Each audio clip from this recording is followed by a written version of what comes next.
നമസ്തേ പ്രിയമുള്ള പ്രേക്ഷകരെ, നാം ഇവിടെ ചർച്ച ചെയ്യുന്നു കല്യാണവർമാവിൻ്റെ സാരാവലിയിലെ യോഗപ്രകരണ വിഷയം.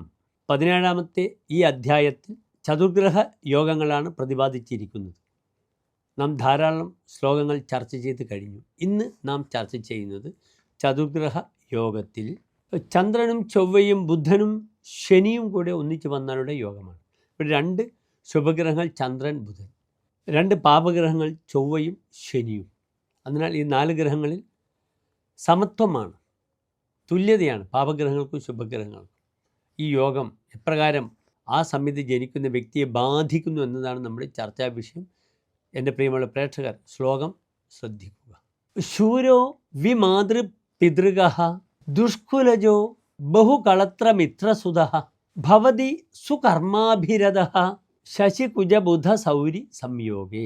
ശശികുജ ബുധ സൗരി, ശശി ചന്ദ്രൻ, കുജൻ ചൊവ്വ, ബുധൻ തന്നെ ചന്ദ്രപുത്രൻ, സൗമ്യൻ സോമപുത്രൻ, സൗരിഹി സൂര്യസ്യ അപത്യം പുമാൻ, സൂര്യപുത്രൻ ശനി. ഇവരുടെ ഈ 4 ഗ്രഹങ്ങളുടെ സംയോഗത്തിൽ ഉണ്ടാകുന്ന ഒരു മനുഷ്യൻ എപ്രകാരമാണ്?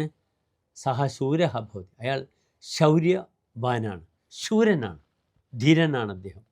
പിന്നീട് അദ്ദേഹം വിമാതൃ പിതൃഗഃ, തൻ്റെ അച്ഛനിൽ നിന്നും അമ്മയിൽ നിന്നും വിയുക്തി നേടിയവനായിരിക്കും.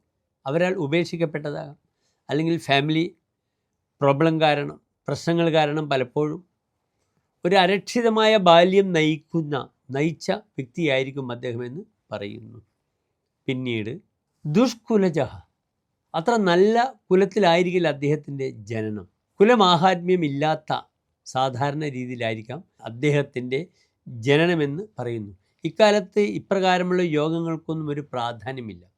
ആചാര്യൻ എഴുതുന്ന സമയത്ത്, അദ്ദേഹം മനസ്സിലാക്കുന്ന സമയത്ത്, അന്ന് അതിശക്തമായി ചാതുർവർണ്ണ്യം നിലനിന്ന ആയിരിക്കാമല്ലോ, നമുക്കറിയാം. അതിനാൽ അദ്ദേഹത്തിൻ്റെ ആ വിവരണത്തിൽ ഈ രീതിയിലുള്ള ദോഷങ്ങൾ ഉണ്ട്. ഇന്ന് ദുഷ്കുലം എന്നൊരു വാക്കില്ല.